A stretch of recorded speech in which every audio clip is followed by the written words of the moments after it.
Automedicação é o uso sem indicação médica de medicamento. E medicamento pode ser tanto aquele medicamento da farmácia, como medicamento fitoterápico, como medicamentos diversos. Então, a automedicação é o uso sem orientação médica do profissional médico de medicamentos. Por exemplo, você está com uma gripe, você vai tomar um dipirona, você está com dor de cabeça, vai tomar não sei o quê, mais ou menos isso. Marcos, mas essa não seria o principal problema, né? Não seria, essas doenças infecciosas, elas ficam, a gente melhora com ou sem medicamento, a gente toma sintomáticos, e o risco de reação adversa a medicamento, que é o principal problema da automedicação, de você ter reação, como as pessoas falam, ao medicamento, ele é menor. Nesses casos simples, é tanto que o controle da Anvisa, ele é mais frouxo, ele é menos rigoroso nessas medicações, para uma gripe, para uma dor. O problema da automedicação são medicações que as pessoas que têm um potencial de reação adversa maior. Por exemplo, paciente que toma um AS infantil porque o vizinho toma, ele começa a tomar porque diz que afina o sangue. E o AS infantil, embora tenha suas indicações muito valiosas, ele é uma medicação extremamente importante para algumas doenças, ele pode ser um veneno, ele pode ser a causa de morte para outras doenças, no caso de uma dengue hemorrágica, no caso de um AVC hemorrágico, de doenças que sangram. Então, assim, o uso de medicação sem orientação médica é sempre muito perigoso. E os idosos, como é a parcela da população que mais utiliza remédio, mais utiliza medicamento, e em virtude exatamente por serem a parcela da população que tem mais quantidade de comorbidades, quantidade de doenças, são as pessoas que têm mais doenças, eles estão mais suscetíveis a usar muitos remédios e estão suscetíveis também a atender essas orientações de leigos, de uma vitamina, de tomar uma garrafada, de tomar esse remédio para dormir, que fulano tomou e ficou bom, porque ele está mais frágil, ele está doente, ele fica mais sensível à automedicação. Nós temos aqui um ouvinte no nosso telefone, 3421-2272, com quem eu falo, bom dia. Bom dia, Marcos, é Alcineia. Alcineia, qual é a sua pergunta? Pode ficar à vontade. Marcos, eu quero parabenizar primeiramente você, doutor Belísio, você por esse programa maravilhoso que traz esses profissionais para prestar seus serviços. E a minha pergunta para o doutor Belísio é a seguinte: a minha mãe, ela tem 74 anos e ela, de vez em quando, apresenta um problema que ela fica falando, assim, a gente entende o que ela diz, só que é uma conversa sem noção, sabe? Não tem sentido aquela conversa. E nem ela sabe o que ela quer dizer. Aí eu levei ela ultimamente para um clínico geral, aí ele aconselhou, disse que não ia passar no medicamento, porque isso é questão de 1 minuto, no máximo 2 minutos, quando dura muito tempo, essa conversa dela, sabe? Aí o clínico geral disse que não ia passar remédio, porque não estava vendo ela com nada. Depois que passa aquela crise, que eu não sei se é uma crise, ela fica conversando normal. Aí ele disse que não ia passar remédio, porque não estava vendo ela com nada, não sabia o que era. Aí mandou a gente ir para um neurologista. Eu queria ouvir do doutor Belísio o que é que ele aconselha. E já agradeço a oportunidade. Alciné, você fala de onde? Já tem Seridó. Eu tava conhecendo a voz. Alciné é a Lília, né? Ela mesmo. Prazer ter você conosco aqui, viu, Alciné? Tudo de bom? Eu escuto todos os dias. A Alciné foi minha colega de rádio, lá na Rádio Cabugi. Começamos juntos, né? O prazer ter você conosco aqui no nosso programa. E ele, doutor Belísio? Mandar um abraço pro pessoal de Jardim de Seridó, em especial para Alciné. A mãe dela, com 74 anos, é uma pessoa mais sensível à reação adversa a medicamento. A gente sempre pensa que se ela estiver tomando um medicamento novo, se ela estiver fazendo uso de um medicamento novo, sempre aquele medicamento vai ser a causa, até que se prove o contrário. A gente sempre gosta de tratar alterações novas, reações adversas, como a causa sendo o medicamento. ela não falou em uso de medicamento. O que aparentou foi uma desorientação de curta duração e que flutua. A hora tá boa, a hora tá bom. Esse é uma característica de uma síndrome chamada delírio. Delírio, com UM no final, é uma alteração flutuante de início abrupto, de início de uma hora para outra, do nível de consciência. O paciente fica bom, daqui a pouco ele fala alguma coisa desorienta, que mostra que está desorientado e depois volta ao normal. O principal fator de risco do delírio é déficit cognitivo prévio. Ela deve ter alguma demência prévia, alguma alteração que ainda não se manifestou. E alguma patologia no momento, pode ser um medicamento, pode ser uma doença infecciosa, uma gripe, uma pneumonia, algum estado de desidratação, algum estado de desnutrição, algum eletrólito, sódio, potássio, alguma coisa nesse sentido está fazendo com que ela altere esse estado de consciência de maneira flutuante e de início abrupto. Então a primeira linha de investigação seria esse quadro de delírio. A gente tem medicamento para tratar o delírio, agora o mais importante não é tratar o delírio. O delírio é como uma febre. A gente trata, baixa a febre, mas tem que ver o que é que está por trás daquela febre. O delírio é a mesma coisa. O paciente está alterando a consciência, por que é que ele está alterando? Pode ser desde uma desidratação até mesmo um AVC, um tumor, um medicamento que está tomando, que iniciou recentemente. Então, a minha orientação é que ela procure um profissional, o geriatra seria o profissional adequado, é quem trata delírio. Nesse caso, a gente faria uma avaliação geriátrica ampla e buscaria a causa desse delírio. E com revolta na questão da automedicação, quando é que a pessoa começa a perder o controle, por exemplo, dos remédios que está tomando? Olha, Marcos Dantas, o controle é sempre aquele que está na receita. A gente há uma tendência das pessoas, em virtude até da fragilidade da doença, de você ficar suscetível a muitas orientações e você fazer aquelas orientações que os leigos tentam lhe orientar. O controle é quando você deixa de tomar, às vezes passa uma propaganda na televisão, aqueles velhinhos pulando numa perna só, tomando um cálcio, você deixa de tomar seu remédio da osteoporose, que o médico fez o exame, para tomar aquele cálcio porque você foi induzido pela propaganda. Então você aí perdeu o controle. Essa questão de pessoas que gostam de tomar remédio, isso a gente já falou até em outra oportunidade, que é um transtorno de ansiedade. Ela fica buscando fica somatizando as doenças se multiplicam e ela nunca vai estar satisfeita com uma medicação só, mas o controle é perdido no momento em que você deixa de seguir aquele tratamento. Porque qual é a orientação? Teve reação adversa, volta para o profissional que passou. Não abandone e já vá para seguir outra orientação, não. Nem também fica achando que está tomando 4, 5 remédios, não sabe qual foi o remédio que fez a orientação, que fez a reação. Reações adversas, o que é que pode acontecer? O paciente, ele tá de uma hora para outra, ele não dorme mais, ou ele começa a dormir demais, ele começa a perder o apetite, ele começa a ter alguma confusão mental, ele começa a desorientar, começa a cair, tem uma diarreia, não estava vomitando e agora começa a estar vomitando, desmaia. São reações adversas muito comuns nos idosos. Os idosos, eles têm um metabolismo, eles têm uma forma de absorver o medicamento, de metabolizar esse medicamento e distribuir esse medicamento no corpo, diferente dos idosos, dos jovens, porque eles têm o processo de envelhecimento. E a soma desses medicamentos pode fazer com que um medicamento anule o efeito do outro, com que um medicamento potencialize o efeito do outro. Se a reação seria X, aquela reação passa a ser 2X, e o risco de reação em exponencial é diretamente proporcional à quantidade de medicamentos. Então, Marcos Dantas, ter muito cuidado com essa questão de automedicação, aquelas pessoas que têm aquela sacola de remédio em casa, que fica de um profissional para outro, vai no posto de saúde, vai na farmácia, pega a orientação de um vizinho, de alguém que ficou bom.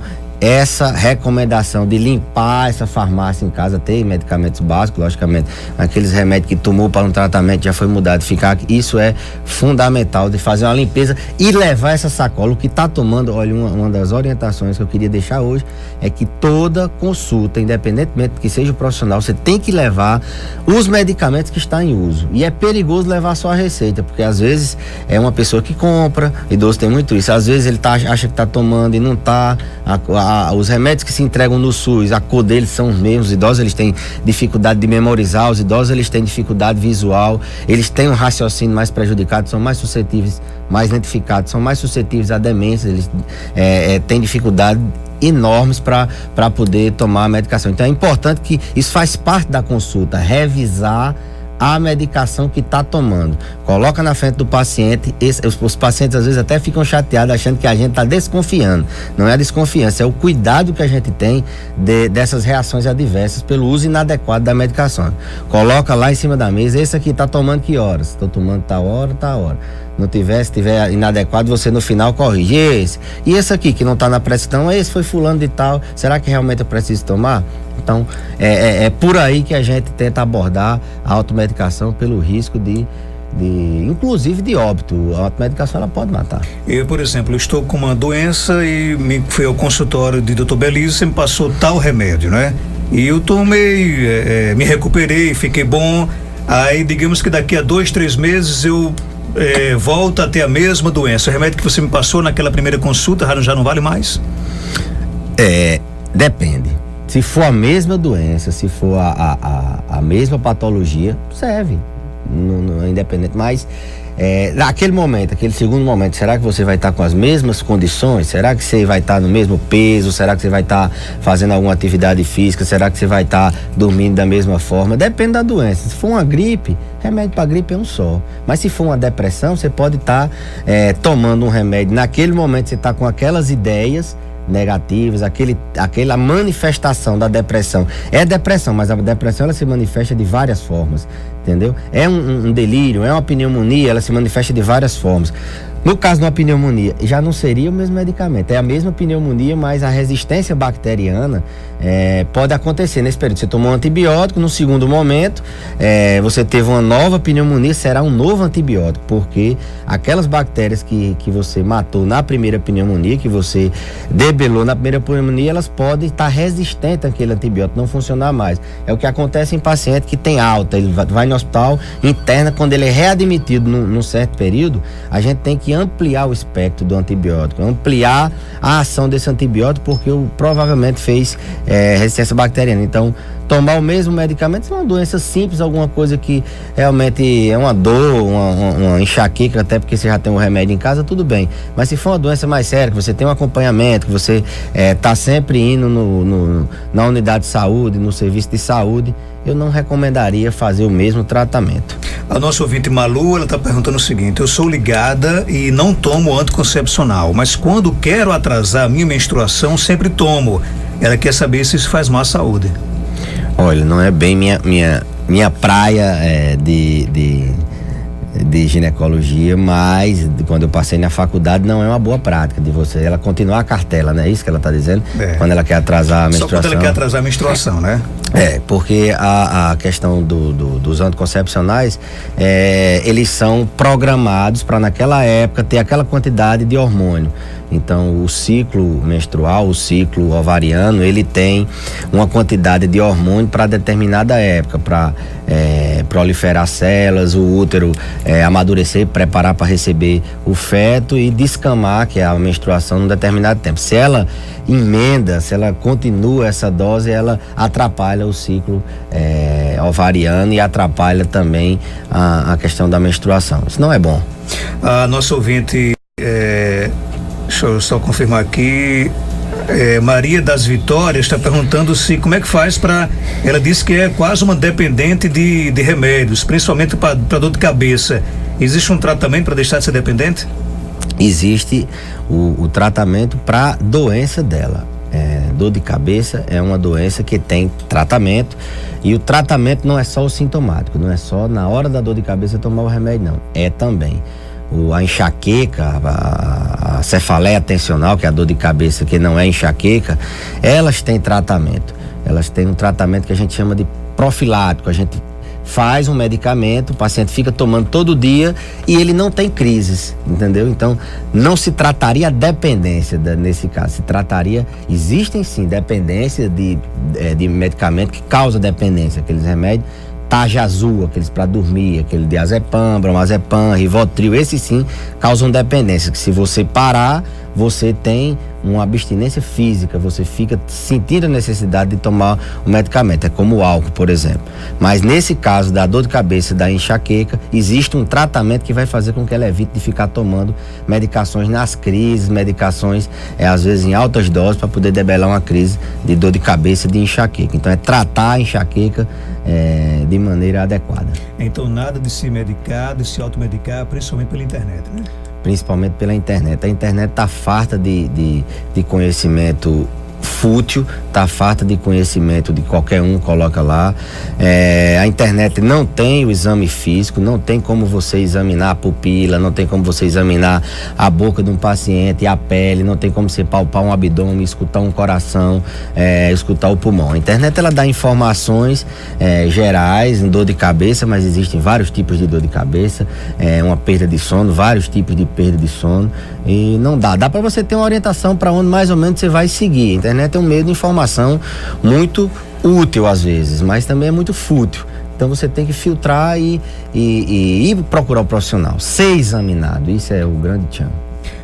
Bom dia, doutor Belísio, pequena, do Alto da Boa Vista, eu também sou do mesmo jeito, só fico boa da cabeça quando tomo o remédio paracetamol, direto, né, muito forte. Deixou aqui uma pergunta, a nossa amiga Cíntia está perguntando o seguinte: doutor, a gente tem que cumprir rigorosamente o que diz a receita, por exemplo, o remédio tem que ser tomado durante os 10 dias que o médico passa? Sem dúvida.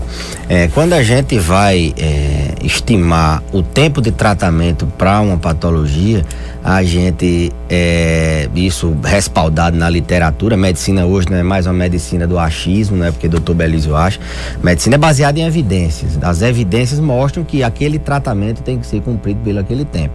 Então, se você tem que tomar aquela quantidade de tempo, a gente já calcula o risco de reação adversa, calcula o risco de intolerância, calcula o risco daquele remédio interagir com o outro e calcula o tempo necessário para a cura. Então, você toma um antibiótico, às vezes, não é o caso do paracetamol, que é um analgésico.